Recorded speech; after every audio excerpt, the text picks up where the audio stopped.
सिंह साहब, बहुत बहुत शुक्रिया। First of all thank you very much आज समय देने के लिए। सर, एक से दो दिन पहले मैं 1 से 2 दिन पहले क्या 1 महीना पहले की बात ले लेता हूँ। 1 से डेढ़ महीना पहले ऐसा कुछ भी नहीं हो रहा था कि ना ही रेगुलेटर को आके बताना पड़ा, ना ही कोई और बात थी। ये घटनाक्रम बहुत तेज़ी से बदला कि मिड कैप और स्मॉल कैप के अंदर कुछ इन्वेस्टमेंट्स मुश्किल भी हो सकती हैं, ऐसा कुछ हिंट हुआ। फिर मार्केट में भी समझ में आया कि हानि फ्रॉथ हो सकती है, तो उसका खामियाजा भी हुआ। वो दोनों ही इंडाइसिस काफ़ी तेज़ी से नीचे आए और कुछ बहुत सारे मिड कैप 30-30, 40-40% नीचे आ चुके हैं। आप में से ज़्यादा जानते हैं इस मामले में। सर, ये जस्टिफाइड है? पहला तो एक पॉइंट ये बताइएगा। दूसरा, अगर ये हो गया, क्या अब की सिचुएशन जस्टिफाइड है? देखिए, 2-3 सवाल आपने किए हैं। इसमें सबसे पहला सवाल तो ये है कि 1 डेढ़ महीना पहले कुछ ऐसी बात नहीं थी एकदम से, तो उसके लिए मैं कहूँ ये बातचीत पहले भी चल रही थी कि क्योंकि ऐसा होता है कि जो एक आम निवेशक होता है, वो आम तौर पे क्या करता है कि पिछले रिटर्न्स क्या आ रहे हैं उसको देख के पैसा डालता रहता है, क्योंकि इसमें अनलाइक द बैंकिंग और any other fixed coupon product, तो ये व्यक्ति यही देखते हैं कि पहले क्या हो रहा है उसी तरह होता रहेगा।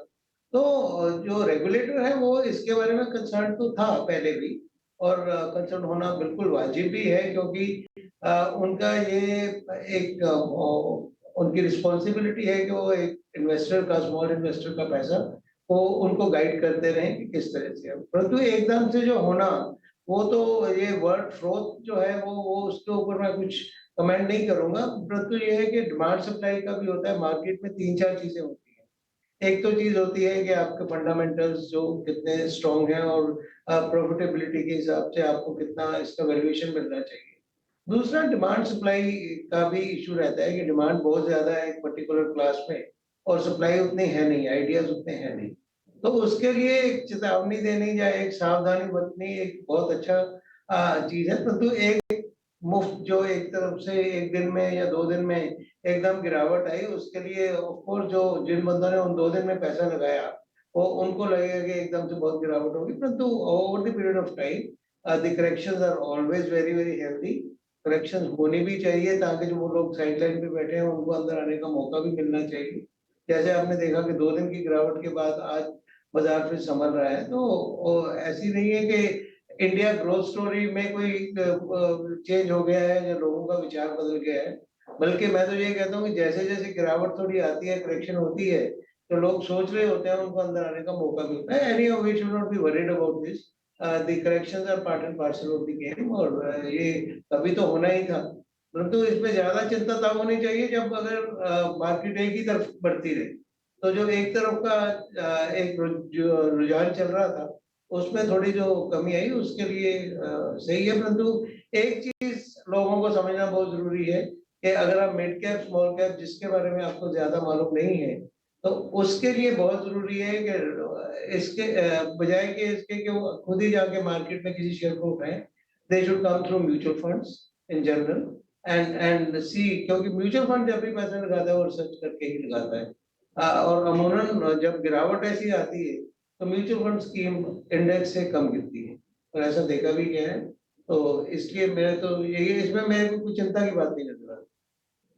ओके, तो मार्केट की इस गिरावट में फ़िलहाल चिंता की बात नहीं है। डीपी सिंह जी, नमस्कार, मैं सृष्टि बात कर रही हूँ। बहुत-बहुत शुक्रिया फिर से वो कॉन्फिडेंस हमारे दर्शकों को दिलाने के लिए कि अभी इतनी घबराने की बात नहीं है। पर सर देखिए, जितनी भी म्यूचुअल फंड स्कीम्स हैं, एक अच्छा रूट है जाने के लिए, पर जिस तरीके का इंटरेस्ट स्मॉल और मिड कैप्स में आया था, अ, अच्छे रिटर्न्स भी कमाए होंगे कई सारे इन्वेस्टर्स ने। पर अब हम देखें, कई सारे म्यूचुअल फंड्स जो हैं अपनी स्मॉल कैप सेगमेंट की जितने भी इन्फ्लोज हैं उस पर थोड़ी सी रोक लगा रही है, रिस्ट्रिक्शंस लगा रही हैं। पर इस गिरावट में इन इन्वेस्टर्स के लिए आपकी क्या राय होगी? क्या ऐसे में जितनी स्कीम्स अवेलेबल हैं, क्या वहाँ पे कुछ लमसम के मौके तलाशने चाहिए?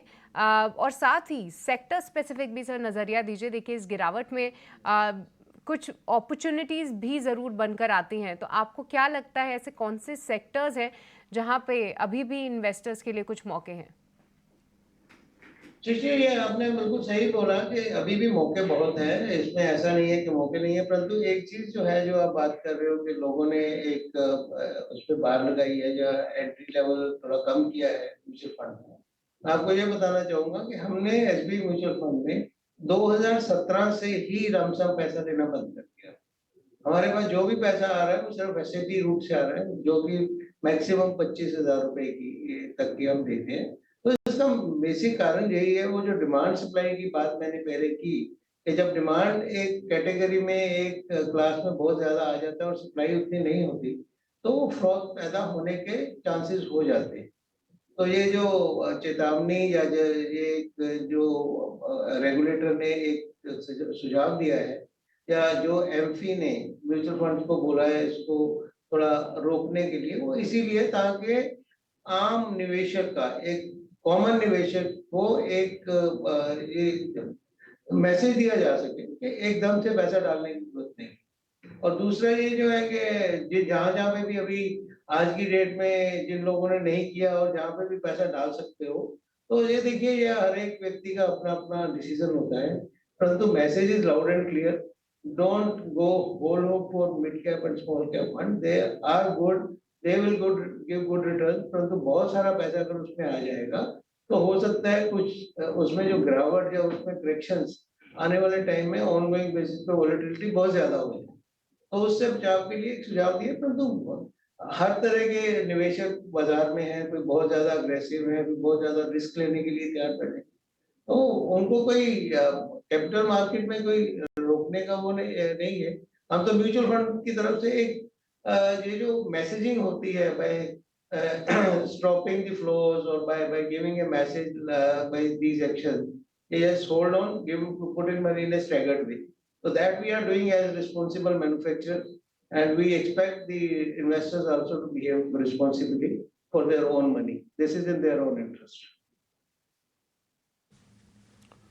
डीपी सर नमस्कार, अभिषेक बोल रहा हूँ सर। जब बाजार ऐसा हो ना, और आप तो बता भी रहे हैं कि किस तरह से आप इन्वेस्टमेंट स्ट्रेटजी बनानी चाहिए, कैपिटल एलोकेशन बड़ा इंपॉर्टेंट हो जाता है। और जैसा कि सृष्टि कह रही थी कि बहुत सारे लोग अपॉर्चुनिटी खोजते हैं, ऐसे बाजार में निवेश के मौके तलाशने आते हैं। तो मान लीजिए किसी को अगर 100 रुपये अगर बाजार में डालने हैं अभी, कितने वो लार्ज कैप में डालें, कितने मिड कैप में डालें, कितने स्मॉल कैप में डालें, सर रेशियो क्या होना चाहिए? देखिए, अगर इकोनॉमी की ग्रोथ में पार्टिसिपेट करना है तो डाइवर्सिफाइड फंड सबसे बढ़िया होते हैं, जिसमें large cap, mid cap, small cap, तो रेगुलेटर ने बहुत सारी कैटेगरीज बना दी।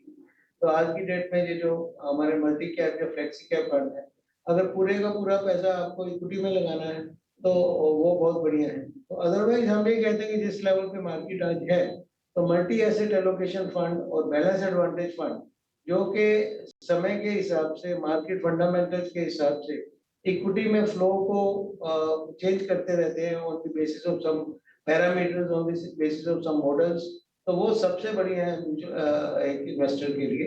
परंतु फिर भी अगर कोई व्यक्ति ऐसा है कि मेरे को तो इक्विटी मार्केट में ही पार्टिसिपेट करना है 100%, तो this is multi cap fund और any other diversified fund or the funds like contra funds, etc. Those are very good, and one can always take a call on those funds.